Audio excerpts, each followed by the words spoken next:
So I'm going to give you a couple of examples of working with radicals. There are really a lot of, you might call them rules, but they're more regulations and guidelines in terms of dealing with radicals. So let's do this by practice here. Let's start mostly with just dealing with one single radical. So what if we had something like this?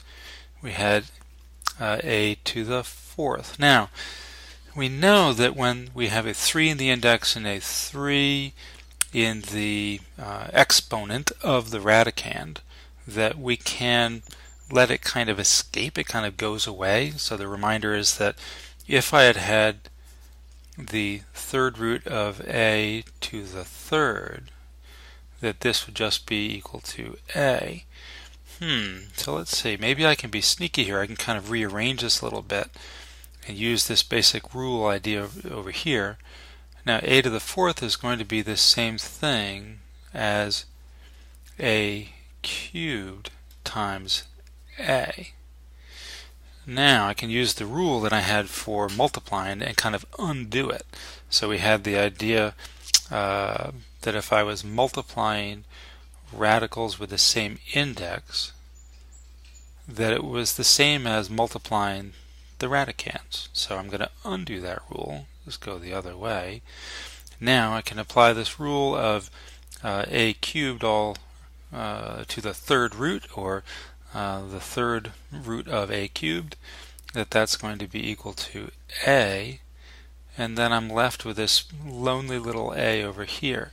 So you'll hear a lot of people talking about ways for variables to escape from underneath the radical symbol. And the general gist of that is that whatever your number is here, whatever your index is, that if you have the same number of critters being multiplied, that same number, that you can allow them to escape the radical symbol. This is the rule and the reason why it is. And so you can see in general, if we had taken this problem and maybe rewritten it, kind of rethought it as the third root of a times a times a times a, that because I have an index of 3, I could look for groups of 3 and I can let them escape. So this group of 3 here can escape from underneath the radical symbol, and it just pops out front, and that poor lonely fourth one here has to stay behind.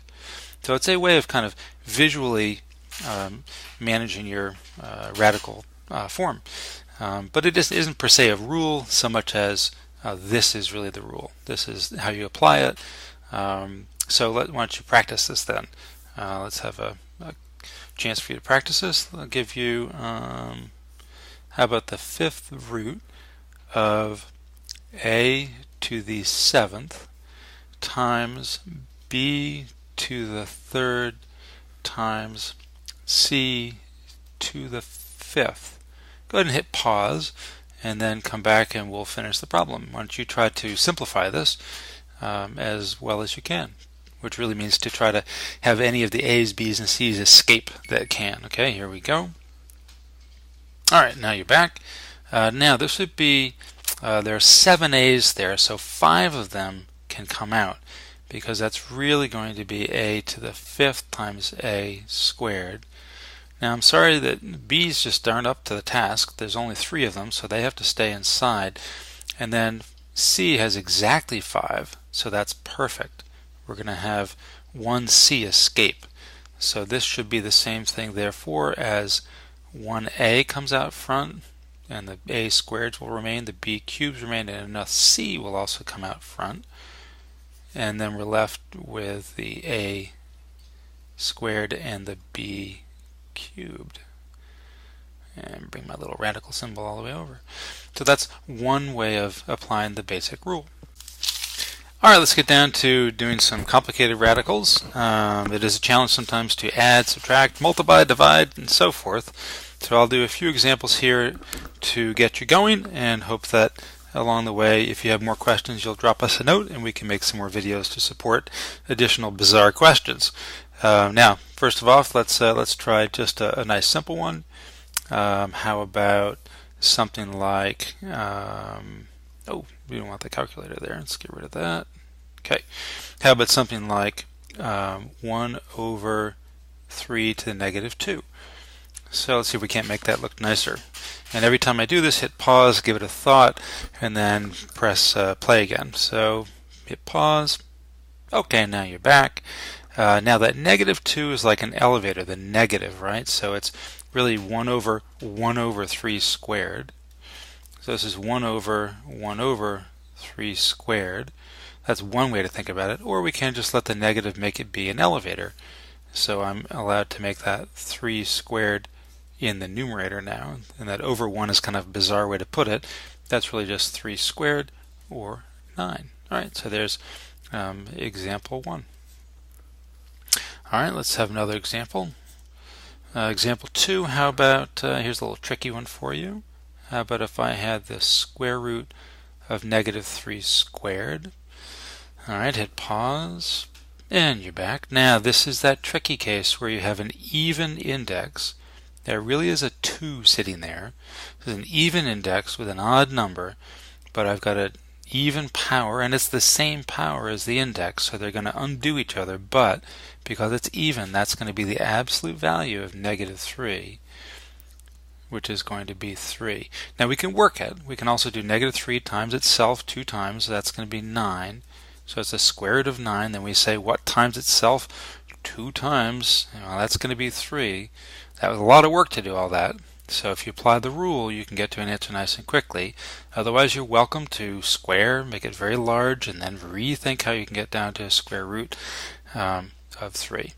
But this is the more elegant solution, is just to note that you have the same index, really it's a 2, as you have for a power in the radicand, and that they can undo each other, and when they're even, you get the absolute value.